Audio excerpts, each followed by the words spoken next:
Asia cup లో పాక్ పై విజయం సాధించిన టీమిండియా ఆ జట్టు సభ్యులకు షేక్ హ్యాండ్ ఇవ్వకపోవడంపై పాకిస్తాన్ పెద్ద రచ్చ చేస్తోంది.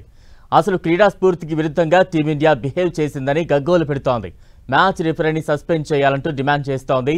ఇంతకీ అసలు ఇతర టీం ప్లేయర్లతో షేక్ హ్యాండ్ చేయాలనే రూల్ ఏదైనా ఉందా? Watch the story.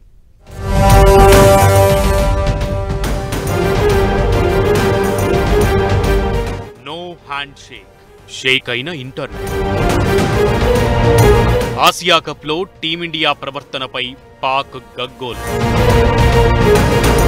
పాక్ క్రికెటర్లతో చేతులు కలపకపోవడంపై కలకలం.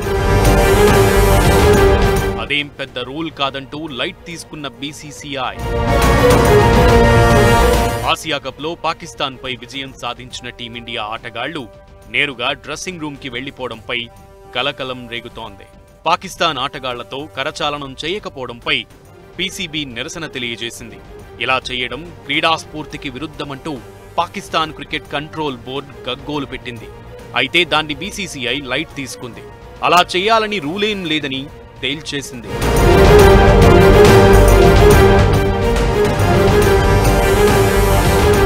కావాలని చేశారో అదలా జరిగిపోయిందో కానీ ఆసియా కప్ ఓపెనింగ్ లో కూడా 8 జట్ల కెప్టెన్లతో ప్రెస్ కాన్ఫరెన్స్ జరిగింది. భారత్ పాక్ సారథులు సూర్యకుమార్, సల్మాన్ అఘా పక్కపక్కన కూర్చోలేదు. మధ్యలో ఆఫ్ఘనిస్తాన్ కెప్టెన్ రషీద్ ఖాన్ ఉన్నాడు. ఇక పాక్ ని ఓడించిన తర్వాత సూర్యకుమార్ మ్యాచ్ విజయాన్ని పహల్గాం దాడిలో చనిపోయిన వారికి అంకితమివ్వడం గమనించాలి.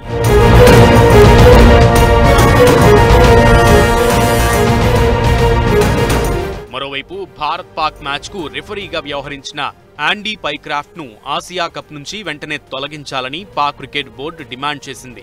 టాస్ సమయంలో సూర్యకుమార్ తో కరచాలనం చేయవద్దని పాక్ కెప్టెన్ సల్మాన్ అఘాకు మ్యాచ్ రిఫరీ యాండీ పైక్రాఫ్ట్ సూచించడమే ఇందుకు కారణం. ఐసీసీ ప్రవర్తనా నియమావళి, క్రికెట్ స్ఫూర్తికి సంబంధించిన ఎంసీసీ చట్టాలను మ్యాచ్ రిఫరీ ఉల్లంఘించారంటూ పాక్ క్రికెట్ బోర్డు ఐసీసీకి ఫిర్యాదు చేసింది. పాక్ ఆరోపణల సంగతి ఎలా ఉన్నా టీమిండియా ఫ్యాన్స్ మాత్రం పాక్ పై మ్యాచ్ గెలవడమే తమకి అసలైన మజా అంటూ ఈ వివాదాలను పక్కన పెట్టేసినట్లు కనిపిస్తోంది.